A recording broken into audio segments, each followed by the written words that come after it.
My friend Peter Ustinov was not only an incomparable raconteur, but a very fine satirist. Bureaucracy must have had a heyday during which the very thoroughness of the way in which information was stored seemed a model of efficiency. In much the same way as complicated drill on the parade ground was generally accepted as a symbol of military prowess on the battlefield. Then, with the advent of the microchip and the computer, the mass of stored information and the dizzy hierarchy required for its maintenance became gradually the visible proof of all that is wasteful in a government. For example, the West African Republic of Benin is the only one I can remember to have extracted from me the maiden name of my maternal grandmother. I hated giving the information up since I was already suspicious of the uses to which it could be put. Over the years, nothing has come of it. Evidently, Benin not only discovered that little could be done with the surrendered facts, but she was also constrained to change her name from Dahomey without being able to conceal the news from bureaucrats the world over. Such gratuitous changes cost the bureaucratic establishment a great deal of money. Think of the colossal upheavals in philately and in numismatics when Ceylon decided to become Sri Lanka, Upper Volta, Burkina Faso, and Persia, Iran.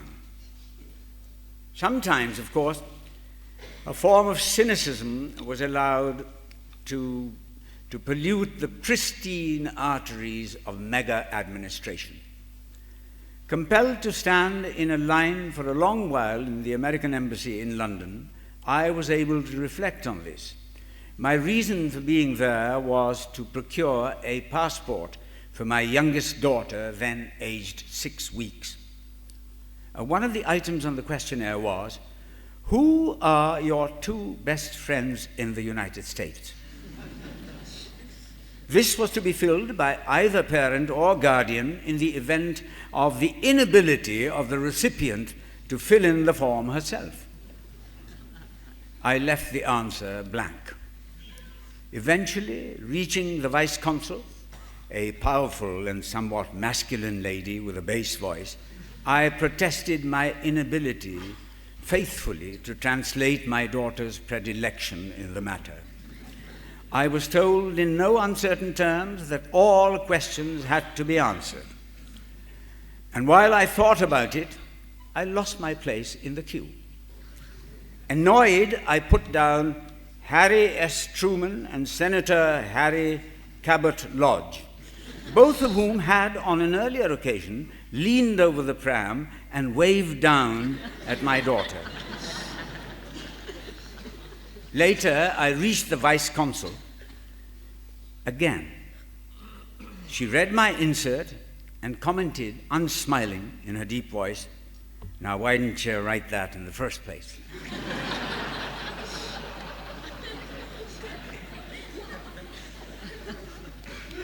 I remember being asked in another document from the American administration what color I was. Unused to such a question at the time, I thought it would be honorable to be as precise as humanly possible. With this in view, I put down pink. This was the time during which communist sympathizers were referred to as pinkos. I was not to know that. But I was told in no uncertain terms that I was white. I denied this hotly, declaring that I felt perfectly well. Another category I've never got used to is Caucasian. In my narrow experience, this appellation can only describe Americans, Georgians, or Azerbaijanis, all exclusive inhabitants of that beautiful part of the world. To insist on being a Caucasian seems to my mind as out of place as declaring oneself to be an Aryan in a document emanating from the Third Reich. Now, after more than nearly half a century of adult existence on this planet, I have begun to wonder if it matters at all what one writes on official documents. Once, forced by overcrowding to share a hotel bedroom with my mother, I wrote on the hotel ledger that my name was Oedipus Rex and that I was a manufacturer of bathroom fittings from Liège, Belgium.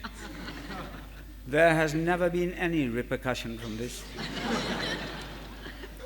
And while we're on the subject, I wish to share with the world classified information which has, up to now, only been available to the Benin government. The maiden name of my maternal grandmother was Maria Sepozinikiova. She was a Caucasian, Aryan, and her color depended on the time of day. There, I've left no piece unfilled.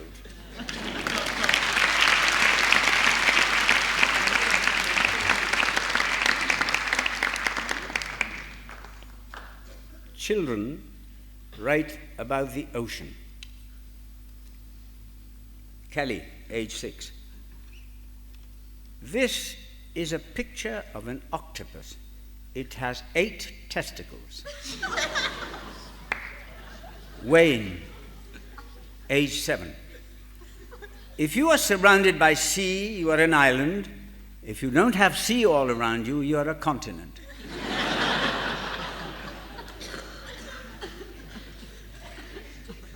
Kylie, age 6. I think sharks are ugly and mean and have big teeth, just like Emily Richardson. She's not my friend no more. I like mermaids, says Helen, age 6. They are beautiful, and I like their shiny tails. How do mermaids get pregnant?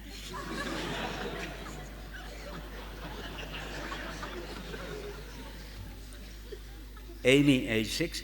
I'm not going to write about the sea. My baby brother's always screaming and being sick. He keeps shouting at my mum. My big sister has just got pregnant, so I can't think of what to write. And these come from a Catholic elementary school test. The Jews were a proud people, and throughout history they had trouble with their genitals.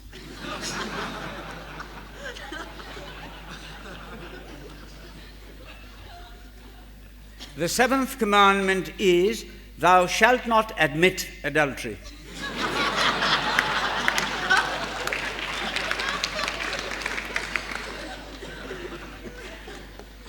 When Mary heard she was the mother of Jesus, she sang the Magna Carta.